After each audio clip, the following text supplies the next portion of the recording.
Hey, Coach, how you doing? Good. How are you? Good. Coach Norvell mentioned that, the offense kind of got the best of some of those plays at the end of Thursday's practice. When something like that happens, but he really liked the way you guys responded today. When something like that happens at the end of a practice, do you have to address that, or do the guys kind of respond to that on their own? I think as a coach, you never want to overreact or underreact. You always just want to be who you are consistently. And, so some of, listen, Thursday was, there were some throws and catches that were tremendous. And if there were coachable moments, yes, we hit it. If there weren't, sometimes it was, hey, move on to the next play. As a coach, you try to not make any moments bigger than they need to be, but you definitely want to be, intentional with how you coach them. You want to be very intense with how everything goes, but yeah, try not to live in the up and down world of what sports is, and try to be there for them where they can say, all right, Coach Fuller's always going to react like this, which is hopefully, with good thoughts and intentional with how you do it, but with intensity all the time. And Mike just mentioned the fact that the team he felt like needs to play a little bit faster. How do you get that kind of speed on the defensive side of the football? And how much of it is communication, or is it other aspects of it? Yeah, there's a lot of things when he says he wants to play faster. He's probably talking about in between plays too. Just plays get over, getting 22 guys back to the line of scrimmage, getting the call in, getting lined up, the communication, and then the ball gets snapped. Then you want to see speed as well. So I think when you go out there on a scrimmage and coaches are off the field, I think the tempo of, from the end of one play to the end of the next play, like all those things, like I think that's probably what, is being pushed as far as we want to create more tempo with all things that we do. Speed Brennan Snow from Noles 247.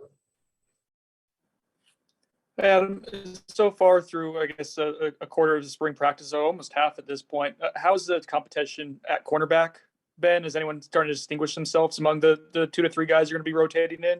At corner, you said, Brennan? Yes. Yeah. So, we're rotating a good amount of players there now.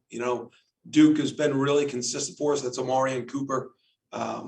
He's been consistent, and then we've been rolling a lot of other guys. And, the 2-1 guy, there's 2 younger players, Sam McCall and Azarie. We put them with, one group, and we're saying, so their reps never get skipped. So, today they integrate a little bit more in with the 2s. But we try to come out of practice and say, okay, make sure we don't jeopardize their snaps because everything's so new to them.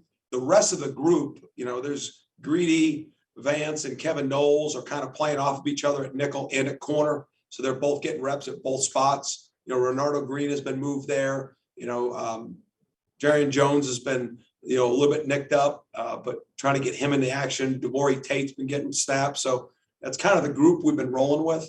And I'd say Duke is, coming off of a freshman campaign, and you're seeing some improvements with him. And then, the additions, we're trying to make sure we get them caught up to speed. And we're making sure Azarie and Sam's reps are always staying consistent. And then we just kind of pair off the other reps with the rest of the group. Next will be Kurt Weiler from Tallahassee Democrat. It seems like Jared Versus looked more comfortable, had a bigger impact with just about every practice. I guess, what'd you see from him today and the other guys who were kind of contending for those open starting spots there?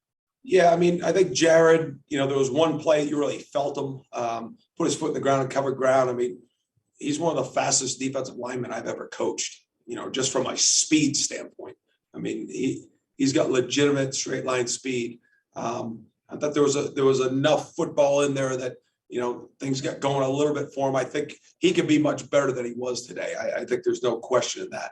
But some of them in these scrimmages, you don't know the scenarios that kids getting put in and how many of his 25, 30 snaps are in long down distances where he can kind of pin his ears back and go. But Jared's been really good for us so far. He's exactly who we thought he was. He's a great teammate. He's got a high expectations for himself. He plays hard. He's got a good motor to him, and he loves football.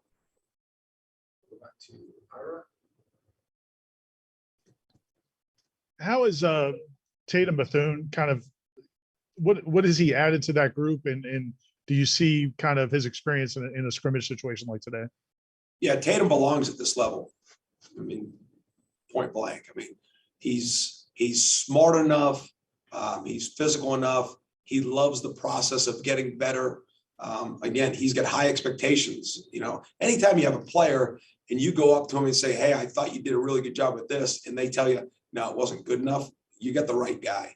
And you know, it was easy for Tatum for me because the film's the film, but you know, Randy had been with him. You know, and so you know, I can watch the film and say this, and this, but like, Randy, what's the real stuff on this one? And so I knew he would be good enough. You know, you just, until you really work with an individual day in and day out, like we are now, you still have things that you want to check off the list. But, you know, Randy was absolutely right on Tatum.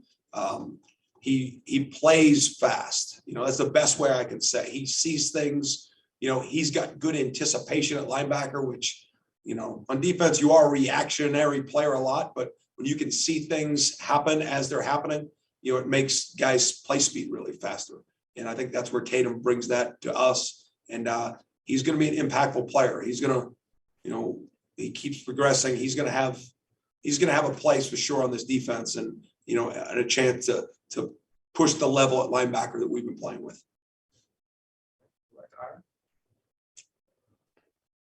Coach Norvell sounded like he was pretty pleased with the pressure you guys got up front, especially creating some TFLs. Like, what did you see out of Fabian and Coop and those guys in the middle?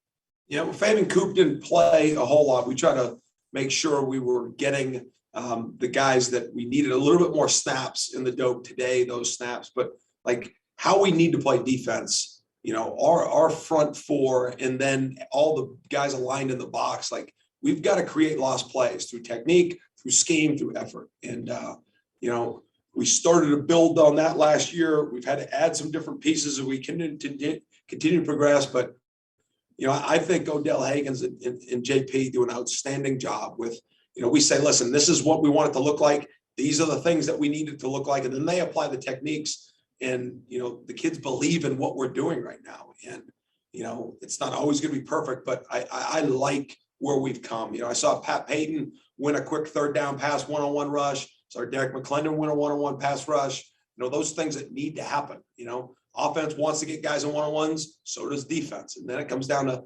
technique, finish, effort, you know, all those things. And I think that front group for us is we've got a good group of guys. And now it's just about getting better and making sure these young guys develop into the next core. Go back to Brendan Senow. You mentioned Renardo Green with the cornerback group a little earlier, and Coach Norvell mentioned him, I think, sometime this past week. What has Renardo done to kind of get on track and be more consistent so far this spring? Well, he's had a stretch of probably 4 or 5 months now where he's been able to be with the team. There's been no injuries, been no setbacks. And so he's always been somebody that's going to put work in. Yeah, that's never been a question. He's been somebody that's a competitor too. And he's got tools. It's just about being consistent health-wise. And then when that allows that, then be able to be consistent within his play. And we're starting to see that. You know, I always thought he was a really plus coverage safety. And so, you know, always pushing to try to make sure that we have a good enough group of corners. And we made that move in the offseason with him. And I think it's the right move. He's looked comfortable. It's not something that he hadn't done before. You know, he's done it in high school. He did it early in his career here at Florida State. So he's in a good spot right now. And, you know, but he's definitely somebody that, you know, every practice that we have is great opportunity for him to earn those competitive opportunities. But, you know, it's the right move to put him where he's at, and looking for him to continue to make progress. All right, last one will be Ira.